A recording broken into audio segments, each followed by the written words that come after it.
Amakuru agezweho muri APR FC kabisa, hamaze iminsi bivuga ko umusore Nshuti Innocent agiye kuba yasinyira equipe ya APR FC, ariko ngiye kuha amakuru atari ivumbi operation Nshuti Innocent uko bihagaze muri APR FC.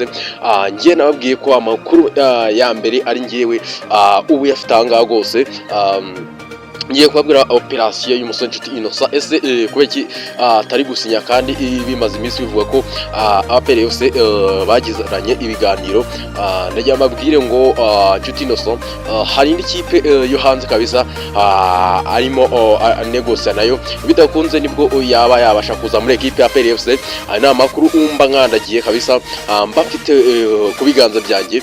Ikintu usabwa ni ukanda subscribe wowe mufana cyangwa se n'umukunzi wa sport kabisa, kandi subscribe wa APR FC. Mbabwira makuru y'ibigendanye na Nshuti Innocent uko bihagaze, kubigendanye na transfer yiwe kabisa, impamvu atari gusinya ibyo byose mbabwite hano kabisa. Mwibuke ko kabisa gukanda subscribe ari ibintu byiza cyane bidufasha kuba twazamuka tukaba twajya tuba playing amakuru menshi cyane. Ndajya mabwire ngo operation Nshuti Innocent uko ihagaze.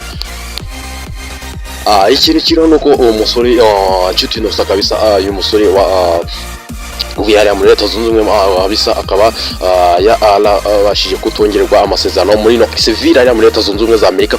Ndajya babwire ngo uyu musore ari kwifuzwa na APR FC kuba yayisinyiramo iyi retour phase retour kabisa, ariko biravugwa ko uyu musore arimo mu biganiro.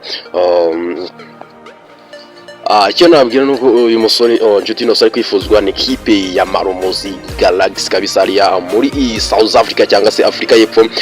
Ibiganiro bigeze kure kabisa, uyu musore ngo nibicamo kujya muri APR FC bizaba bisa nkaho bitakunze, ariko ibiganiro nibyanga azahita ajya mu biganiro n'ikipe ya APR FC akaba yayisinyira phase retour kabisa. Ngira ngo ni ibintu tugiye kuzarebera hamwe tureko biba byifashe.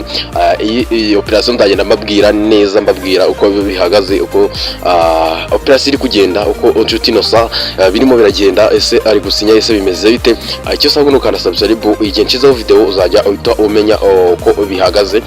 Ndagenda nkuforwardinga uko bimeze, kandi subscribe, like, share ndetse na comment. Ubundi ibiganiro byiza cyane byibera hano, transfer amakuru ataramenyekanye yose mbanya afite hano kwiganza. Cyo amenya nuko nyine equipe ya Maromozi Galaxy kabisa bari mu biganiro.